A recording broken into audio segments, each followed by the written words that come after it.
Hello students, स्वागत है आप सभी का हमारे इस यूट्यूब चैनल पर। तो आज की इस वीडियो में हम लोग देखेंगे UP polytechnic entrance exam group E1 diploma in pharmacy के लिए मोस्ट इम्पॉर्टेंट क्वेश्चंस, जिनमें कि आपका बायोलॉजी का क्वेश्चन है और फिजिक्स का क्वेश्चन है। अभी इससे थोड़ी देर पहले हमने लाइव क्लास करने की कोशिश की थी, लेकिन बारिश की वजह से, पुअर नेटवर्क की वजह से लाइव क्लास नहीं हो पाई है। तो इसे आपको अपलोड वीडियो के फॉर्म में दिया जा रहा है, आप सभी लोग एंड तक जरूर देखिएगा। तो चलिए, जो पहला क्वेश्चन आप सभी के स्क्रीन के सामने है, इंसुलिन के अल्पस्रावन से होता है। इंसुलिन के अल्पस्रावन से होता है। तो इस क्वेश्चन में चार ऑप्शन है: डायबिटीज इंसिपिडियस, डायबिटीज मेलिटस, डाईयूरेसिस या फिर ये सभी। और ये क्वेश्चन आपका 2017 के एंट्रेंस एग्जाम में पूछा जा चुका है। तो इस क्वेश्चन का जो सही आंसर होगा आप सभी का option number B is the right answer. Diabetes mellitus होता है इंसुलिन के अल्पस्रावन से। आते हैं नेक्स्ट क्वेश्चन पर। अगला क्वेश्चन देखिएगा, क्वेश्चन नंबर सेकंड आप सभी के स्क्रीन पर है। यह भी 2017 में पूछा जा चुका है। निम्न में से कौन सा विटामिन विटामिन बी समूह का सदस्य नहीं है? निम्न में से कौन सा विटामिन विटामिन बी समूह का सदस्य नहीं है? चार ऑप्शन है: राइबोफ्लेविन, टोकोफेरॉल, साइनोकोबालामिन या फिर ऑप्शन डी है निकोटीन। तो इस क्वेश्चन का राइट आंसर होगा आप सभी का ऑप्शन नंबर बी, टोकोफेरॉल। ये जो है विटामिन ई का केमिकल नेम है। आते हैं नेक्स्ट क्वेश्चन पर। अगला क्वेश्चन आप सभी के स्क्रीन पर है। क्वेश्चन नंबर 3 है, स्पाइरोगायरा की कोशिकाएं होती हैं। स्पाइरोगायरा की कोशिकाएं होती हैं। तो जो स्पाइरोगायरा है ये एक शैवाल है और इसकी कोशिकाएं एक केंद्रकीय होती हैं, अर्थात option number A is the right answer. आते हैं नेक्स्ट क्वेश्चन पर। अगला क्वेश्चन आप सभी के स्क्रीन पर है, प्रश्न संख्या 4। स्पाइरोगायरा की कौन सी रचना कशाभ युक्त होती है? इन सभी क्वेश्चंस को आपको नोट्स के रूप में लिख लेना है, याद कर लेना है। तो स्पाइरोगायरा की कौन सी रचना कशाभ युक्त होती है? चार ऑप्शन है: कारिकीय रूप से भिन्न नर युग्मक, या फिर कारिकीय रूप से भिन्न मादा युग्मक, या युग्माणु, या फिर उपरोक्त में से कोई नहीं। तो स्पाइरोगायरा की कौन सी रचना कशाभ युक्त होती है? और इसमें कोई भी ऑप्शन सही नहीं है, इसलिए option number D is the right answer, उपरोक्त में से कोई नहीं। आते हैं अगले प्रश्न पर। अगला प्रश्न देखेंगे सभी लोग, आप ही सभी के स्क्रीन पर है। फाइकोलॉजी अध्ययन है। फाइकोलॉजी अध्ययन है। क्वेश्चन संख्या 5 है। प्रश्न संख्या फाइकोलॉजी अध्ययन है। तो कौन सा अध्ययन है? ये शैवालों का अध्ययन है। Option number A is the right answer. अब देखिए प्रश्न संख्या 6 क्या पूछता है। फाइकोलॉजी के पितामह के रूप में प्रसिद्ध है। फाइकोलॉजी के पितामह के रूप में कौन प्रसिद्ध है? वैज्ञानिक फ्रीश प्रसिद्ध है। आते हैं नेक्स्ट क्वेश्चन पर। अगला क्वेश्चन देखिएगा, शैवालों के वर्गीकरण का आधार होता है। शैवालों के वर्गीकरण का आधार क्या होता है? वर्णकों की प्रकार, कोशाभित्ति की प्रकृति और संचित भोज्य पदार्थ की प्रकृति पर। ठीक है, तो option number D is the right answer. इन सभी के आधार पर शैवालों का वर्गीकरण होता है। आते हैं अगले क्वेश्चन पर। अगला क्वेश्चन देखिएगा, प्रश्न संख्या 8। किसमें गतिशील कोशिकाएं तथा सेक्सुअल रिप्रोडक्शन नहीं पाया जाता है? ध्यान दीजिएगा, कई बार हमने क्वेश्चन पूछा था कि निम्नलिखित में से डी ब्लॉक का तत्व नहीं है।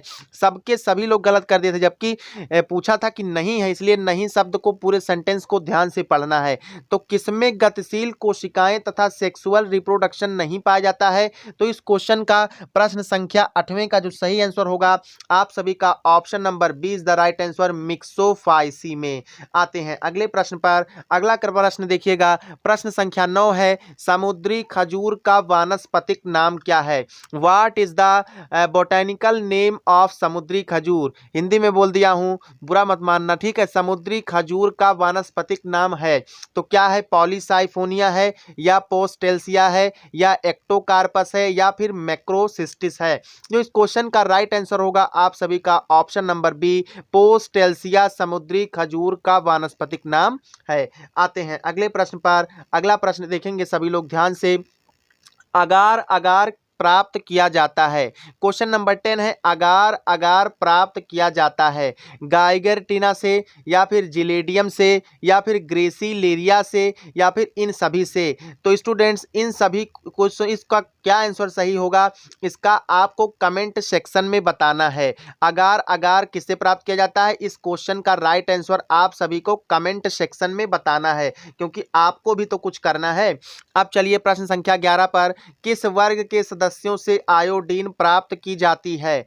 किस वर्ग के सदस्यों से आयोडीन प्राप्त की जाती है? Option number B is the right answer, भूरे शैवाल। आते हैं अगले प्रश्न पर।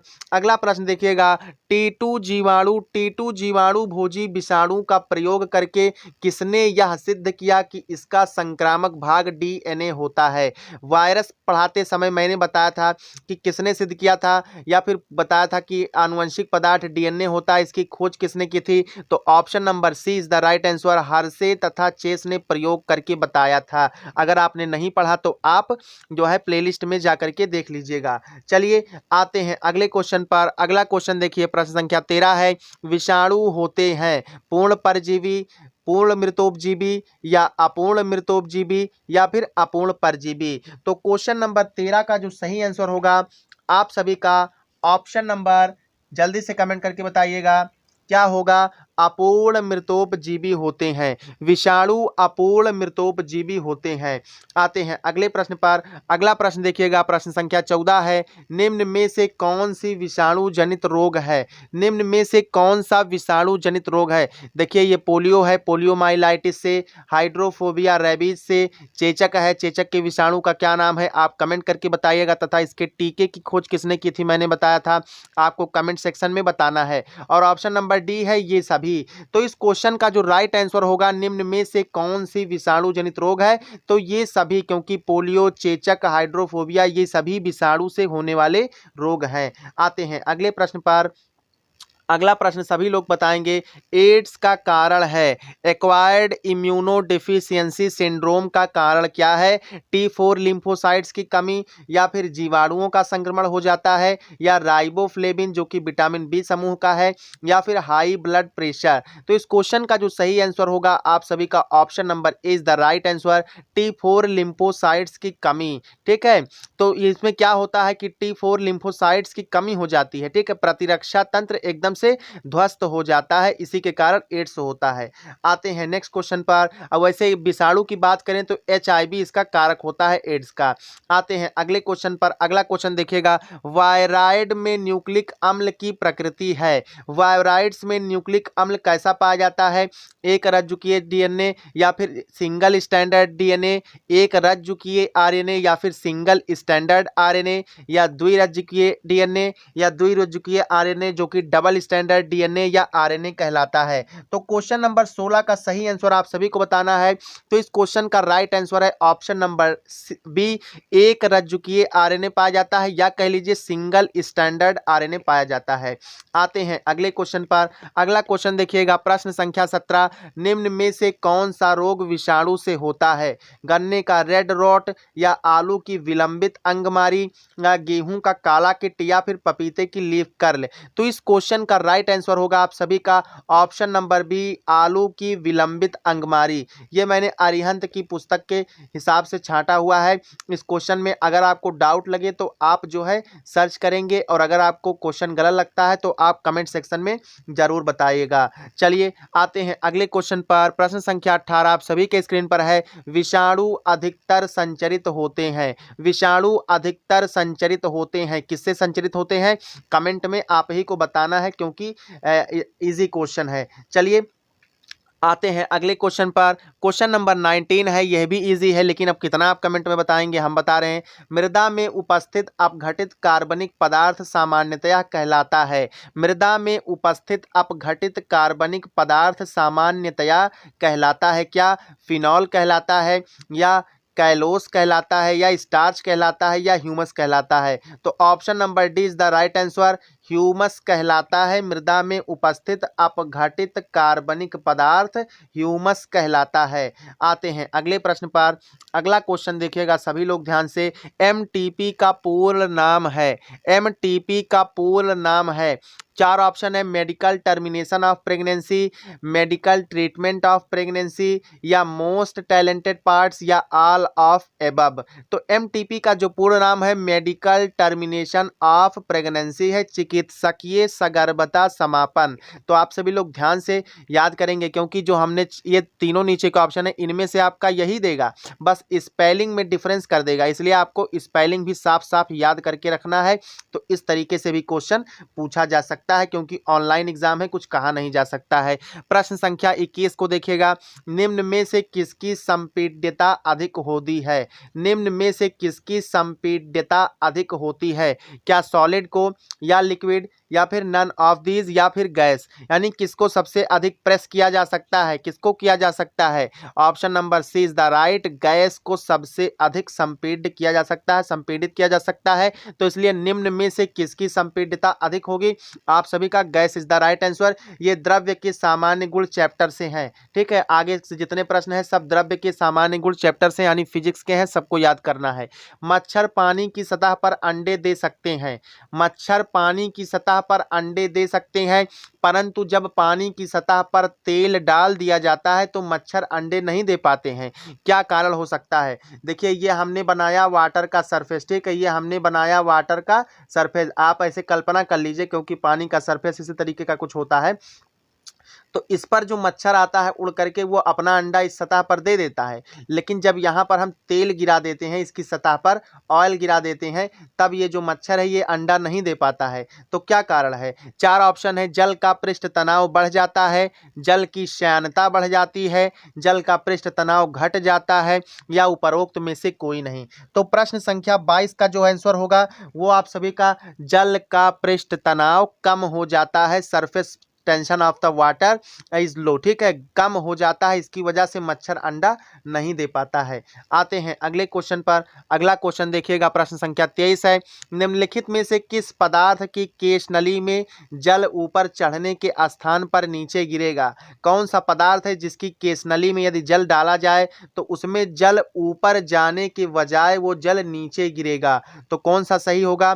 कांच, धातु, पैराफिन, मोम, या फिर इनमें से कोई नहीं? तो प्रश्न संख्या 23 बताएंगे, ठीक है। प्रश्न संख्या 23 का आंसर तो देखिए पैराफिन मोम होता है। अब ये क्यों होता है, ध्यान से सुनिएगा कि पैराफिन मोम होता है या मोम युक्त केशनली होता है, जब उसमें डल डाला जाता है तो उसका स्पर्श कोण 90 डिग्री से अधिक हो जाता है, और इसी वजह से केशनली में जल ऊपर नहीं जाएगा, वो जल जो है नीचे की ओर गिरेगा। आते हैं अगले क्वेश्चन पर। अगला क्वेश्चन देखिएगा, प्रश्न संख्या 24 है, एक कांच के छड़ को पारे में डुबोकर निकालने पर उसमें पारा न चिपकने का कारण है। ये कोई एक बर्तन है, इसमें पारा भरा हुआ है। क्या भरा हुआ है? पारा भरा हुआ है, और इसमें एक आप कांच का छड़ डुबो देते हैं और जब डुबो करके निकालते हैं तो उसमें पारा नहीं चिपकता है। तो उसका क्या कारण हो सकता है? सभी लोग ध्यान से बताएंगे। तो देखिए, जो क्वेश्चन नंबर 24 है इसका क्या होगा, ध्यान से सुनिएगा। क्या होता है? कांच व पारे के मध्य आसंजक बल पाया जाता है, और ये आसंजक बल पारे के ससंजक बल से कम होता है, इसीलिए पारा कांच की छड़ में नहीं चिपकता है। तो आसंजक बल का अधिक होना, या पृष्ठ तनाव का अनंत होना, या पारे का घनत्व कम होना, या ससंजक बल का अधिक होना। अब इस हिसाब से कौन सा क्वेश्चन सही होगा आप सभी को कमेंट में बताना है, ठीक है। हमने बता दिया है कारण। अब चलिए आते हैं अगले क्वेश्चन पर। अगला क्वेश्चन ध्यान से सभी लोग सुनिएगा। प्रश्न संख्या 25 है, साबुन के घोल के बुलबुले की त्रिज्या कैपिटल आर है। क्या है? कैपिटल आर है त्रिज्या, जबकि पृष्ठ तनाव क्या है? पृष्ठ तनाव जो है वो कैपिटल टी है। त्रिज्या क्या है? कैपिटल आर, पृष्ठ तनाव कैपिटल टी है। तो बुलबुले के भीतर अधिक दाब क्या होगा? ये क्वेश्चन 2020 में एंट्रेंस एग्जाम में पूछा जा चुका है। 2T/R होगा, 3T/R होगा, या 0.1T/R होगा, या 4.T/R होगा? तो ध्यान से सुनिएगा, साबुन के घोल के बुलबुले की त्रिज्या अगर कैपिटल आर है और सरफेस टेंशन जो है वो टी दिया गया है, तो अधिक दाब बुलबुले के अंदर अधिक दाब जो होगा वो 4T/R होता है, ठीक है, वो 4T/R होगा। आई होप कि आप सभी को ये क्वेश्चन समझ में आए होंगे। बारिश की वजह से, मौसम की वजह से इतने ही प्रश्न तैयार कर पाए हैं, और आप यहाँ देख भी सकते हैं कि हमने मैनुअली टाइप नहीं किया है, कॉपी पर टाइप करके हमने आपको क्वेश्चंस दिया है, ठीक है। तो मिलते हैं अगले वीडियो में। अगर मौसम सही होता है तो आपको लाइव क्लास ही लिया जाएगा, कम से कम 2-3 घंटे का लाइव क्लास, ठीक है। मिलते हैं अगले वीडियो में। जय हिंद।